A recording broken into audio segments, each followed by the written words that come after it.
Welcome to the special meeting of the Cape Coral City Council. Today is June 26, 2023. This meeting now comes to order. Please stand for the Pledge of Allegiance.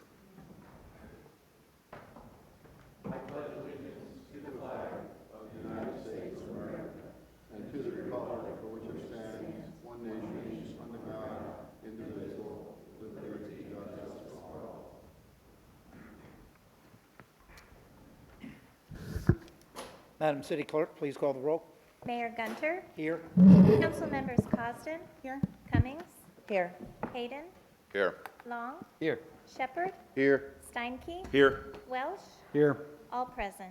Thank you. Item 4 is citizens' input time. A maximum of 60 minutes is set on the input of citizens on matters concerning city government, 3 minutes per individual. Please remember to state your name for the record. We'll be utilizing the podium to my left, your right.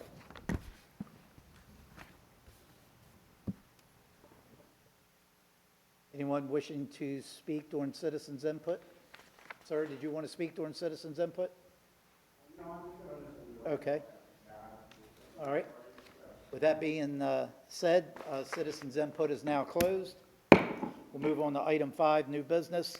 5A is the city attorney position contract. As this council is aware, we'd had a meeting where council had given me the opportunity to work with the person that we had chosen, Mr. Boxner, as the applicant for the city attorney's position. So over the last week, he and I have talked on numerous occasions and went through the terms of the contract. I can tell you, when you read through the terms of each one of these paragraphs, I think we probably had dialogue on each one of them and went, back and forth having discussions until collectively he and I came up with an agreement. On Friday, late afternoon, we came up with the draft agreement that I sent out to all of council on Friday. So it would give you opportunity to review over the weekend. And we find ourselves here today to discuss the terms of the contract. I will open the floor for any discussion. If there's any particular aspect of the contract that you wish to ask me about, of course, I'd be more than happy to answer any questions that you may have. Mr. Boxner is also present here today, so he's available for any questions as well. With that being said, I'll open the floor. Councilmember Steinke. Thank you. I had a few questions and just a couple, I think, that are just grammatical things. The first one is in section 4, under 4.3. Within 14 days following the execution of this agreement, city shall make a lump sum contribution on Boxer's behalf into the plan in the amount of $10,000. Why would that be within 14 days of execution and not of commencement? I don't think it really matters. I just think once we agree to the terms of the contract, keep in mind there still has to be a background investigation that needs to be completed and some other paperwork to make sure that he's eligible for the position. So that's, in my guess, that's probably why the 14 days is there. So, no, my point is not the 14 days. It's in following execution of the agreement when he's actually not begun working yet, to commencement, which is August 14th? Is it 14th? August, yeah, 14th. I would think that it would be within 14 days of that August 14th date, which is the commencement date, not within 14 days of signing the agreement. Why would the money be put there? Doesn't make sense. That's better clarity when you word it that way. So you're thinking that it should be within 14 days of the Commencement date. Commencement date? Okay. So that was a piece of input I had there. Okay. In section 5.2, where it says other similar, third line down, other similar costs such as travel and lodging as, should that be may, as may be incurred?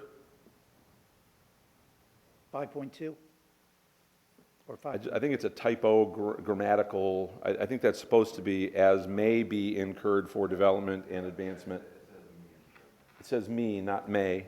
Okay. 5.3? Yeah, no, 5.2, line 3, such as travel and lodging as may be incurred. Yeah, okay. 5.3, second line, I believe that should say retirement plan, comma, or in lieu of. Okay. Relocation expenses, talking about within the City of Cape Coral's territorial limits, within 60 days of employment. Is that within 60 days of commencement or within 60 days of signing this agreement? I think that needs to be identified. And where's that at? Section 6, relocation expenses, paragraph A, second line, says territorial limits within 60 days of employment. Should that be commencement date or signing date?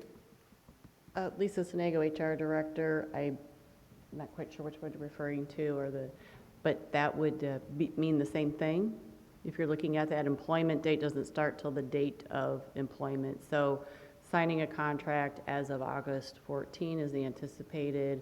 If there's background checks, if there's things along that line, the actual first date of employment would be commencement. So if you are all more comfortable, if you want to write it to date of employment and all of the things that you're actually discussing right now, maybe the last one you discussed as well, instead of stating commencement from first day of employment.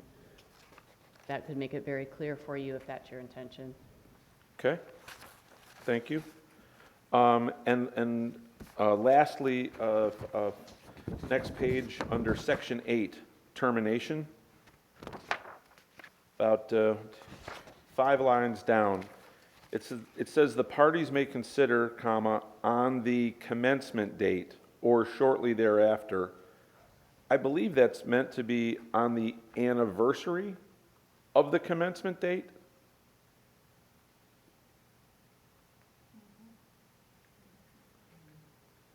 I mean, I hope we're not talking about termination the day of commencement date.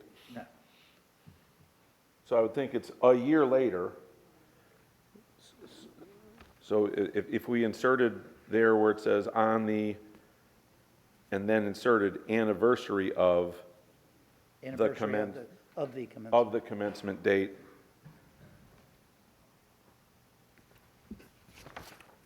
And those were the only things that I saw. Okay.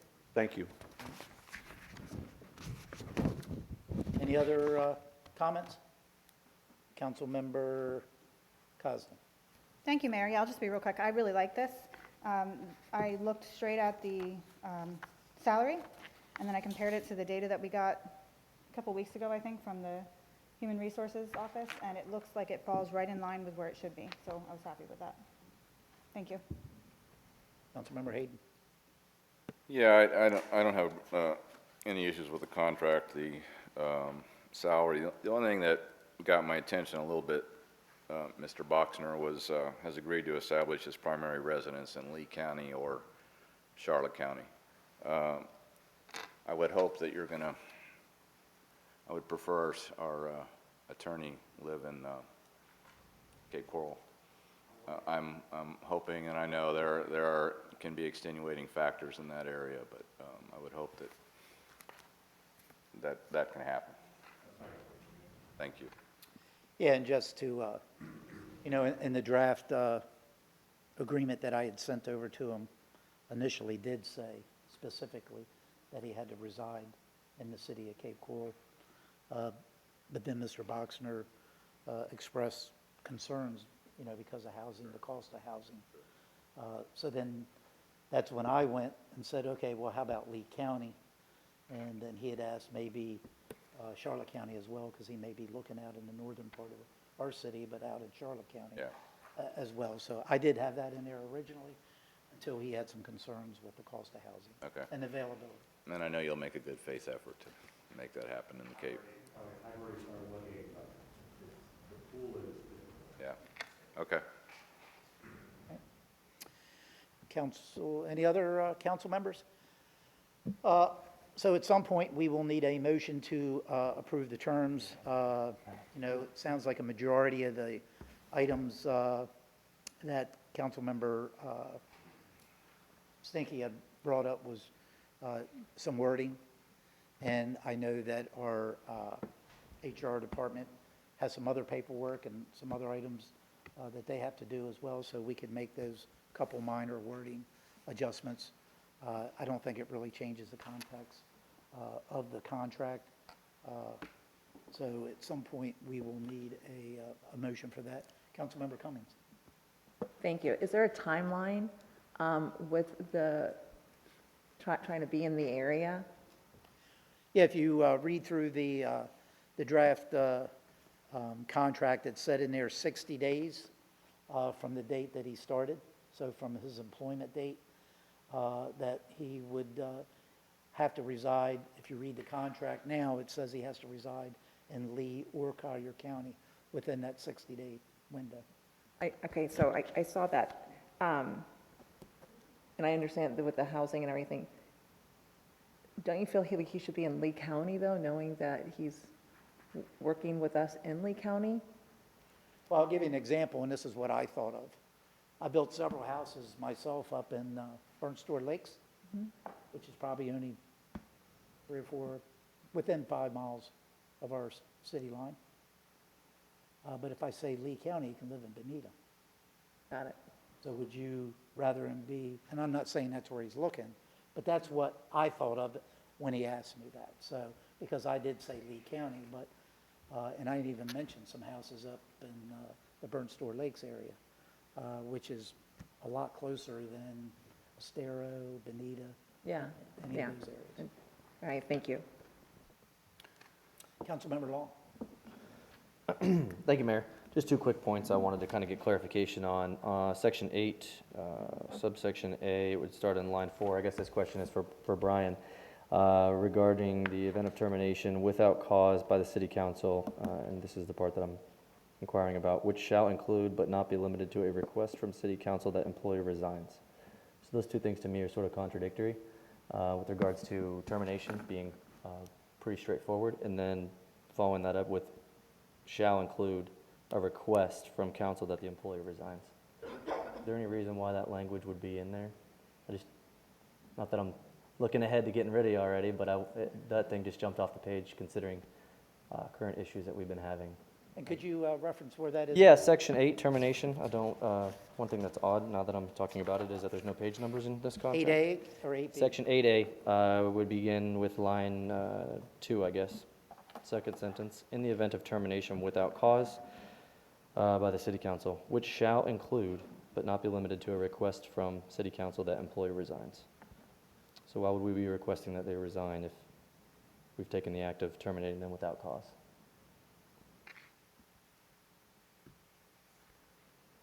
That's a question he's asking you. I know it's a question. I understand it's all inclusive, and it I mean, says, and it could be it- included and not limited to, but I just don't understand why that would be in there at all.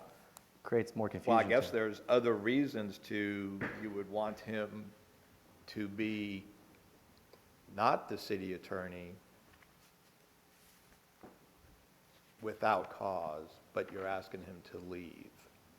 So you get what I'm, I do. I mean, You know, standard practice, we so- would ask him to leave first. Just having it in writing is kind of interesting. right, so. And I don't want that to be a precursor, is what I'm saying. Because it starts with termination and then says it shall include, as if that's sort of a precondition to termination without cause. Yep.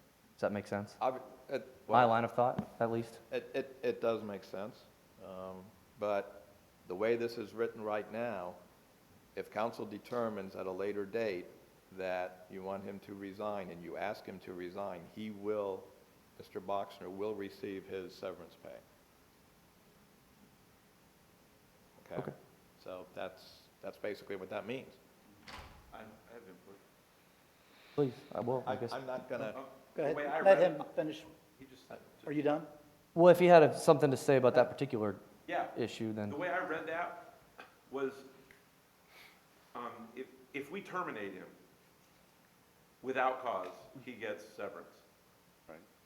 If we ask him to resign, we don't terminate him, but instead, we ask him to resign, we've not terminated him without cause, he resigned. It's saying if we ask him to resign, and he does, he gets his 16 weeks of severance pay.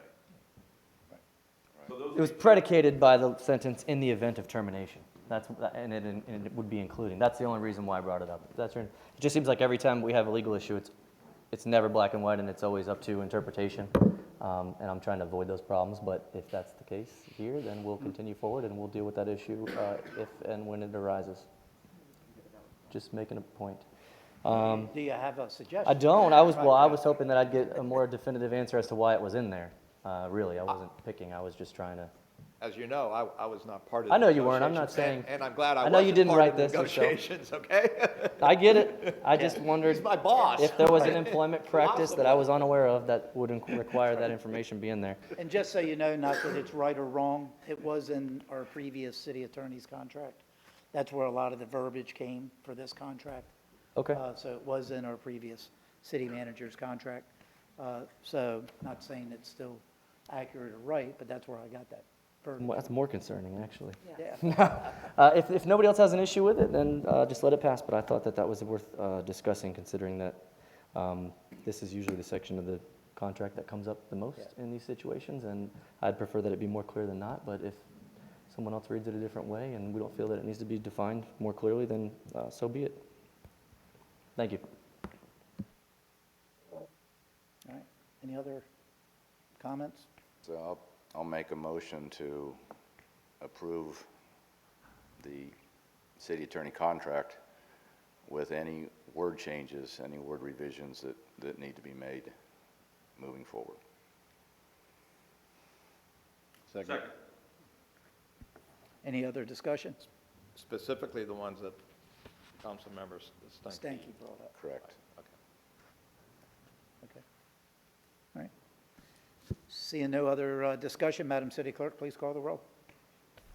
Steinke? I'm okay with it. Aye. Welsh? Aye. Costin? Aye. Cummings? Aye. Gunter? Aye. Hayden? Aye. Long? Aye. Shepherd? Aye. 8 ayes, motion carried. Okay, item 6, time and place of future meetings. We have a special meeting of the Cape Coral City Council scheduled for today, June 26, 2023, beginning at 4:30 PM here in council chambers. Is there a motion to adjourn? Second. All in favor, say aye. Aye. Any opposed? Meeting adjourned.